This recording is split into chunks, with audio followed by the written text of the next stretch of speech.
ہم اپنی زندگی میں اعتدال کے قریب ترین کیسے رہ سکتے ہیں اور ہم اپنی شخصیت کو کیسے بہتر بنا سکتے ہیں؟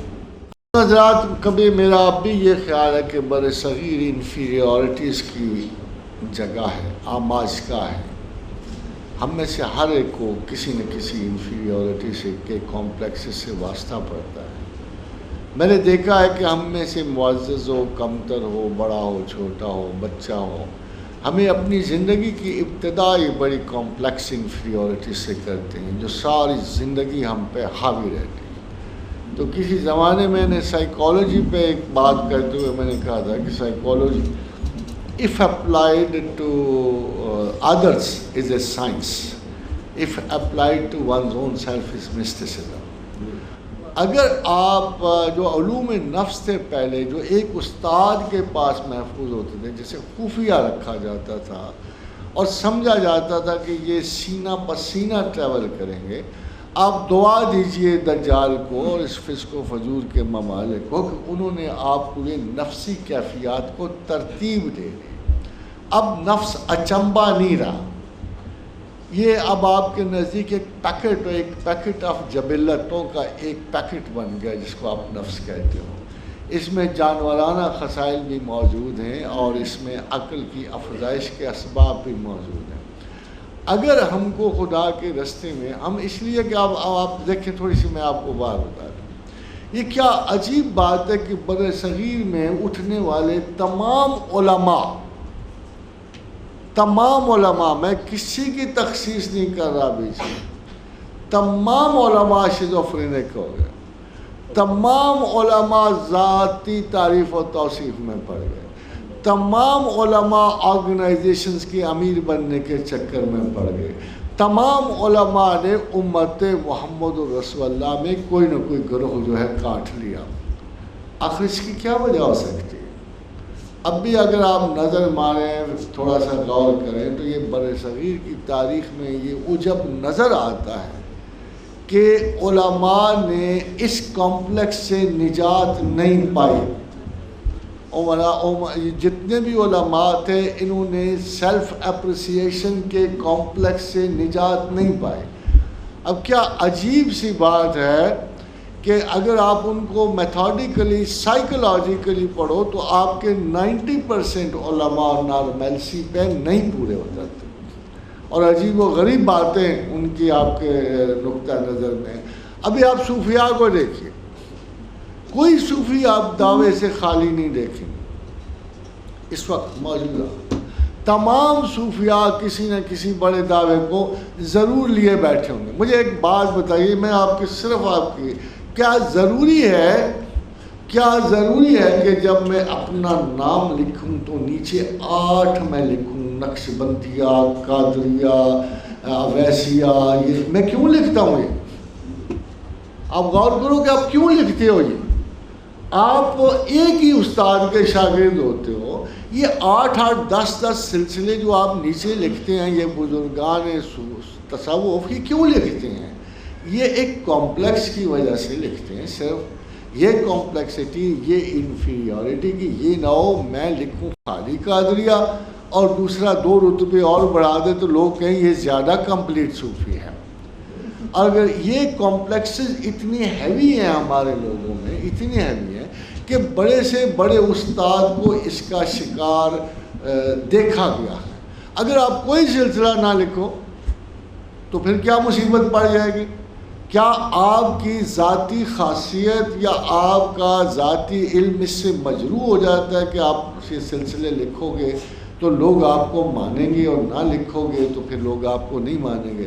بدقسمتی سے ہر جگہ ڈیلیوژنز آف گرینجر جا رہی ہیں. یہ ٹپیکل شیزوفرینیا ہے، ڈیلیوژنز آف گرینجر. یہ خواب عظمت دیکھنے والے ہیں. یہ ایک سیریس بر صغیر میں یہ سیریس انفیریورٹیز جو ہیں یہ ہماری ذاتی زندگیوں میں سرایت کر گئی ہے. اور اس لیے حضرت امام ابن سیرین نے کہا تھا کہ مذہب لینے سے پہلے خوب اچھی طرح دیکھ لیا کرو کہ لے کس سے رہے ہیں. کیا اس کا مطلب یہ تو نہیں کہ ہم بھی دعوے پسند کرتے ہیں؟ ایک شریف آدمی کہہ رہا ہے کہ بھائی میرے پاس یہ صلاحیت نہیں ہے جو تم ڈیمانڈ کر رہے ہو، میرے پاس نہیں ہے، میں آئی کی ناٹ ورک میریکلس، آپ دعا لے جاؤ۔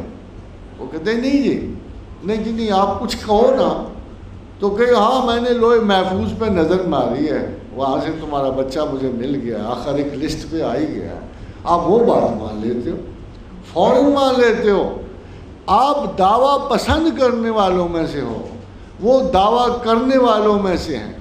یہ وہ بدقسمتی جو ہے اس معاشرے میں مسلسل جاری ہے، اور اگر آپ تھوڑی سی عقل استعمال کرو تو خدا کے کسی بندے نے، میں آپ کو ایک معمولی سی بات بتاؤں کہ آپ صوفیاء کے تسلسل پڑھتے چلے آتے ہو، سوائے ایک آدھ اوڈ اسٹیٹمنٹ کے جس کو ہم شکریہ اسٹیٹمنٹ کہتے ہیں، تو شکریہ اسٹیٹمنٹ کا کیا مطلب ہے کہ صوفی پاگل ہو گیا۔ اگر سچ پوچھو، اگر مجھے آپ کہو گے کہ یہ بیان دے گیا تو میں کہوں صوفی پاگل ہو گیا۔ کوئی نہ کوئی وقت تو اس پہ چارے پہ بھی آتا ہوگا کہ یہ نشہ حقائق ذرا زیادہ اس کو مستی میں ڈال دیتا ہوگا، تو وہ کسی وقت کوئی ایسی اسٹیٹمنٹ دے جاتی کہ جس سے پتہ لگتا ہے کہ جی کچھ مراتب ان کے بڑے اسپیشل ہیں، مگر جب بھی وہ ہوش میں آتے ہیں وہ ہمیشہ اس کا معذرت بھی کرتے ہیں، توبہ بھی کرتے ہیں۔ بھلا علی سے بڑا صوفی کون ہے بھائی؟ علی سے بڑا کوئی صوفی نہیں، علی سے بڑا کوئی اللہ کو جاننے والا نہیں۔ علی وہ ہے جس سے اللہ اور رسول محبت کرتے ہیں۔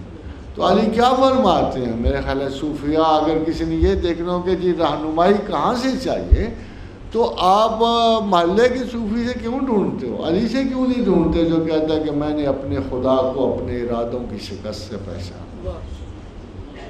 وہ کوئی دعویٰ فرما رہے ہیں، کوئی علی ابن ابی طالب کو دعویٰ فرما رہے ہیں، کوئی آپ کو نظر آتا ہے کہ انہوں نے یہ کہا کہ آسمان میرے قبضے میں ہے، وہ تو آسمان پہ قبضے کے خلاف آپ کو دلیل دے رہے ہیں کہ میں نے اپنے خدا کو اپنے ارادوں کی شکست سے پہچانا، اور آپ بتا یہ رہے ہیں کہ میں وہ ہوں جس نے در خیبر اکھاڑ دیا تھا۔ وہ بتا رہے ہیں کہ میں ہوں جو ید اللہ کہلواتا ہوں، اللہ کا ہاتھ کہلواتا ہوں، میں وہ ہوں جس کی طاقت جو ہے ضرب العمر بن عبدو نے دیکھی ہوئی ہے، میں وہ ہوں جس کو 1000 آدمیوں سے بڑا آدمی سمجھا جاتا ہے۔ اگر میں اتنی مضبوط قوت ارادی رکھتے ہوئے، اتنا ابلاغ رکھتے ہوئے، اتنی طاقت ذہن رکھتے ہوئے یار اگر میں اپنی اچیومنٹس پوری نہیں کر سکتا تو تم کون ہو؟ تو تم کیسے دعوے کرتے پھرتے ہو؟ اگر میں علی ابن ابی طالب ہو کر یہ کہہ رہا ہوں کہ میں نے اپنے خدا کو اپنے ارادوں کی شکست سے پہچانا ہے، تو تم کون لوگ ہو جو بڑے بڑے دعوے کر کے مخلوق کو گمراہ کر رہے ہو؟